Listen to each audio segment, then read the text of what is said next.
Welcome to The Explainer. Look, if you depend on your income to survive, you absolutely need to hear this. Today we're breaking down a fascinating strategy outlined in a recent piece on wealth protection by GloryGlobal.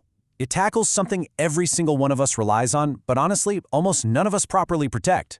The source argues that most of us just go about our daily lives assuming our finances are totally sound. But today, we're going to expose those hidden cracks and show you how to build what it calls the income fortress. The piece kicks off with a really heavy question, and I want you to actually think about this for a second. If your paycheck stopped tomorrow, how long would your life stay the exact same? The author points out that most people feel secure simply because, well, the money is coming in every month.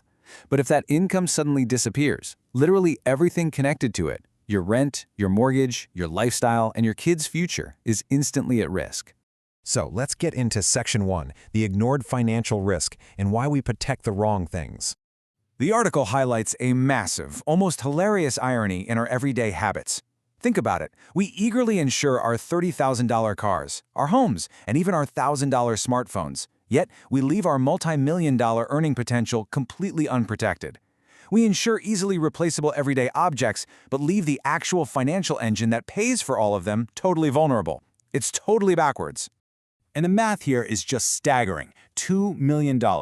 If you make a modest salary of $70,000 a year and plan to work for, say, 30 more years, that equals over $2 million of future income. The source makes a rock-solid point. Your ability to earn, not your house, not your car, is actually your single greatest financial asset. Which brings us to Section 2, the illusion of safety, and why just saying, "I'm fine," really isn't a strategy at all. I'm healthy, I'm young, I'll figure it out. We've all heard it, and let's be real, we've probably all said it at some point to avoid dealing with it. But the author exposes this as a massive blind spot, because life doesn't schedule its emergencies. Unexpected sickness, job loss, injuries, or crazy economic downturns, they hit good, hardworking people every single day who never saw it coming. The source outlines this terrifying domino effect that happens the exact moment a paycheck disappears. The stress? It begins instantly. Bills pile up at the end of the month. Hard-earned savings just vanish in a matter of weeks. Debt balloons as credit cards get maxed out, and families, understandably, start to panic. And the author emphasizes this doesn't happen because people are lazy. It happens incredibly fast simply because they had absolutely no protection strategy in place. That leads us right into Section 3, the bucket with holes, which addresses the danger of saving without protecting. So many people tell themselves, hey, I'm putting money into savings, so I'm perfectly safe. But the source uses this brilliant visual metaphor.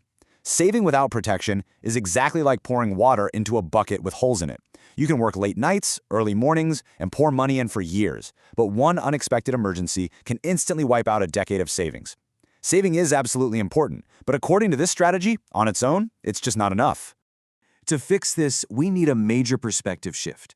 Section 4. Rethinking life insurance, and understanding that it's actually not about death. The piece really dismantles the morbid stigma around this topic. There's this huge myth that life insurance is just about planning for death or, making someone rich after a tragedy. And that's usually why we avoid the conversation entirely. But the reality presented here is that its true purpose is planning for life. It's about creating a financial safety net to ensure your family doesn't have to start completely over from scratch during a tremendously difficult season. The article makes this super personal. It warns that without protection, when the primary earner can't provide, families face a stark, incredibly stressful reality. They often have to pack up and move out of their homes, struggle to pay basic utility bills, and are forced to beg and borrow money. Suddenly, fiercely independent families have to become totally financially dependent on others. Now contrast that dark reality with the alternative. Proper protection preserves a family's dignity. It gives them breathing room, actual options, and real peace of mind. You aren't backed into a corner by life's emergencies. The author argues that providing this kind of incredible stability for the people who still have to live is honestly one of the greatest financial assets you can possibly hold. So, how do we actually achieve this? Section 5 outlines smart financial planning and building the income fortress. The text breaks down real financial planning into 3 major stages. Step 1 is making money. Step 2 is growing money, and Step 3 is protecting money. The central thesis here is that spending 20 years working tirelessly to build wealth only to completely skip that third step is a catastrophic mistake. You need systems in place so your family isn't financially destroyed if something unexpected pops up. To achieve this level of protection, this source highlights dynamic, modern tools, specifically something called an Indexed Universal Life Policy, or IUL. It defines an IUL as a financial strategy offering long-term cash value growth and living benefits, not just a death benefit payout. The whole argument is that this tool actually works for you and your family while you are still alive and breathing.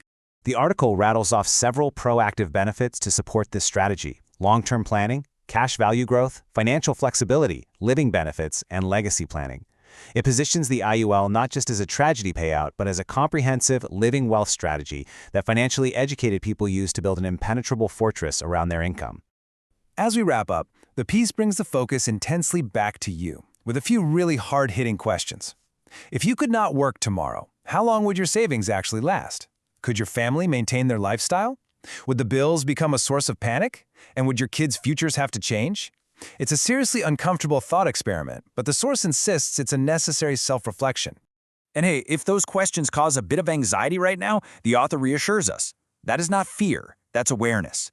The text emphasizes that feeling uncomfortable about your financial vulnerabilities is actually the crucial first step toward taking responsibility. The goal isn't to make anyone live in a state of panic, but to motivate you to take action so that one single bad event can't destroy a lifetime of your hard work. The text leaves us weighing one final massive question. Are you your only safety net? The core message is crystal clear. Depending entirely on an unprotected income is literally one of the biggest risks you can take right now, whether you realize it or not. The original source wraps up by directing readers to take immediate action, urging them to comment for info, visit the GloryGlobal blog, or fill out a consultation form to secure their foundation. But as we step back and look at this whole strategy, it leaves us with one incredibly compelling thought.